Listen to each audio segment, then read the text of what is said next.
Hello বন্ধুরা, সবাই কেমন আছো? অবশ্যই কমেন্ট করে জানিও। গরমে তো আমি আর ভালো নেই, গরমে রান্না করতে করতে একদম সিদ্ধ হয়ে যাচ্ছি।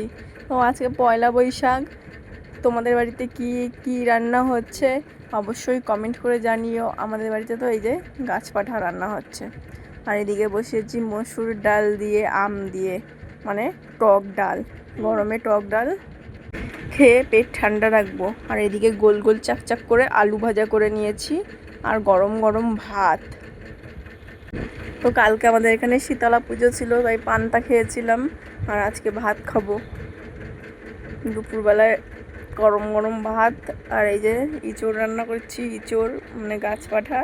তো এটাকে কষিয়ে নিয়েছি, আদা রসুন পেঁয়াজ টমেটো যা যা দেওয়ার দরকার সব কিছু দিয়ে কষিয়ে নিয়েছি। এবার একটু ঝোল দিয়ে দিলাম। একটু চিংড়ি মাছ খুঁজতে গেছিলাম, কিন্তু আর পাইনি, কি আর করব, কপালে না থাকলে যা হয়। তো এটা ফুটুক, তারপরে আমি কাজ সেরে আসি।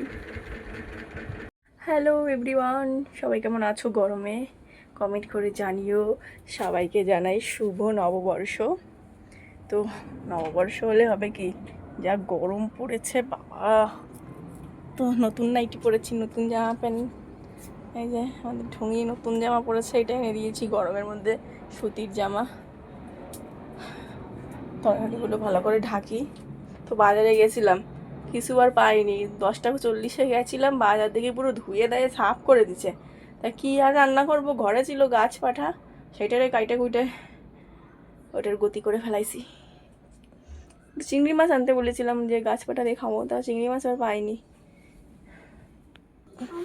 তার মধ্যে হয়েছে এত ইঁদুর, তরকারিগুলো ভালো করে ঢেকে রেখেছি, নাহলে আবার খেয়ে চলে যাবে না রাত্রিবেলায়। নোড়া দিয়ে চাপা দিলাম। রান্নাঘরের কাজ শেষ। আরও টিনের ঘর না, বেকায়দা গরম। এবার 3:30 বেজে গেছে, এখন শুতে যাবো।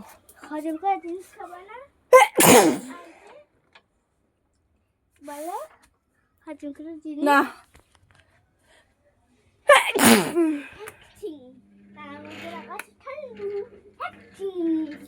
একটু গড়াগড়ি খাই। সেই শ্বশুরের জন্য লুঙ্গি নিয়ে এসেছিলাম, উনি কাজে গেছে, রাত্রিবেলায় দেবো। আর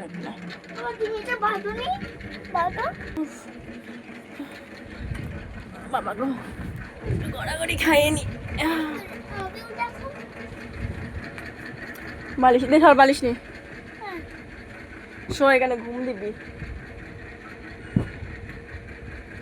পড়া নেই, ঘুমাও। তো চলো খেয়ে দিয়ে একটু রেস্ট নিচ্ছি, আবার পরে দেখা হচ্ছে। টাটা।